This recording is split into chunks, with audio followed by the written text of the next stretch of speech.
Hi there. Many folks claim to be experts. Some are legitimate, and others, well, not so much. Often folks say they're experts to prop up speculation. After all, who'd challenge the expert? Last week, one of my Facebook friends shared a post that prompted this week's comments. And the post said, "I hate it when people confuse education with intelligence. You can have a bachelor's degree and still be an idiot." They attributed this to Jack Nicholson. So I did a bit of Google search and I found the exact quote attributed to at least 5 different people. It pushes the right buttons for some folks. And the basic idea is true. All groups include folks with diverse skills and personalities. Having a degree doesn't guarantee that a person is the best in their field. Education seldom changes a person's nature. So, some folks with degrees may be idiots. However, the underlying message worried me. And that was, we don't need to listen to experts because they're all idiots. And you might well ask how I got that from this quote. Well, the friend who shared it prides himself on his common sense. He brags about his lack of formal education and what he's accomplished despite it all.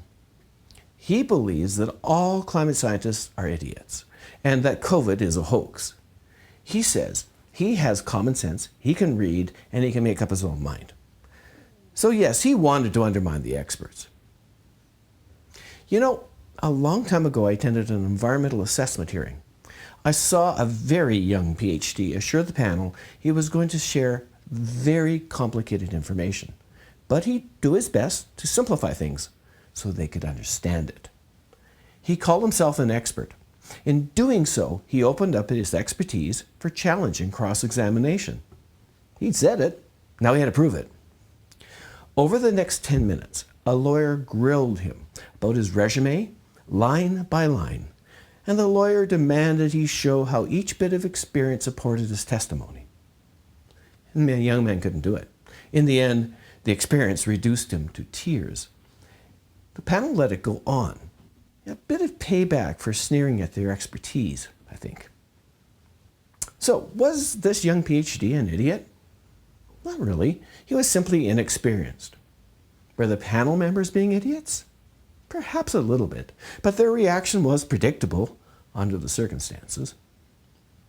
And you know, the sad thing was the PhD was an expert, but he had insulted the panel, so they made him pay the price. As I recall, however, he was very knowledgeable and he had great things to offer. But his lack of social skills led to the panel discounting his voice. And solving hard problems requires real experts.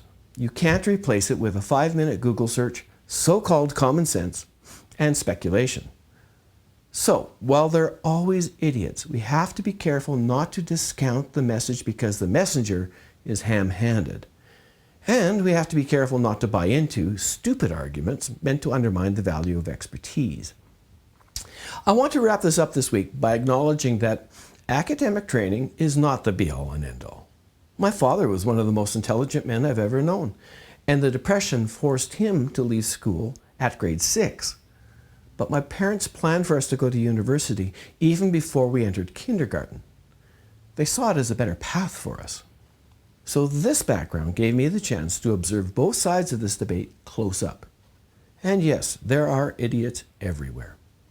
Education doesn't train it out, any more than the lack of education ensures that you don't become an idiot.